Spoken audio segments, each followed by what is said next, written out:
నాకు తెలుసండి. ఎప్పుడు పడితే అప్పుడు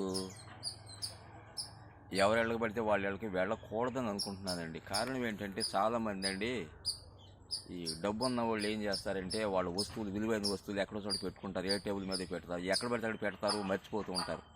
ఎక్కడ పెట్టారో కూడా తెలియదండి, మర్చిపోతారు. అలాంటప్పుడు మనం వెళ్ళామనుకోండి వాళ్ళ ఇంటికి, వాళ్ళు ఎక్కడో చూస్తారు, కనపడదు. వాళ్ళకి అనుమానం వచ్చేస్తుంది. ఓహో, పలానా వాళ్ళు వచ్చారు కదా అనుకుంటారు. అనుకుని ఏం చేస్తారు, వాడు తనలేక ఎవరికో ఫోన్ చేసి చెబుతారు, పలానా వాళ్ళు వచ్చారండి, మా ఇంట్లో ఇది కనపట్టలేదు, ఏ బంగారు గొలుసో ఏదో అని చెప్పేసరికి వాళ్ళు ఏం చేస్తారు, వాళ్ళకి ఇంకా రెండు ఎక్కేసి వాళ్ళకి ఫోన్ చేస్తారు. వీళ్ళు ఏం చేస్తారండి, ఆ నింద భరించలేక చాలా బాధపడతారు. కొంచెం ఇంకా కొంచెం సెన్సిటివ్ వాళ్ళు అయితే ప్రాణాలు కూడా తీసుకుంటారండి.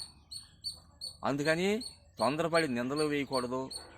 అలాగే వాళ్ళ వస్తువులు వాళ్ళు జాగ్రత్త పరుచుకోవాలండి. ఎవరి వస్తువులు వాళ్ళు జాగ్రత్త పరుచుకున్నప్పుడు ఇలా ఈ ఇబ్బంది ఉండదండి, వాళ్ళ మీద నిందలేసే పని తప్పుతుంది అన్నమాట. అందుకని వెళ్ళామనుకోండి, ఒకవేళ అరుగు మీద కూర్చుని యువతలకు వచ్చేయటం.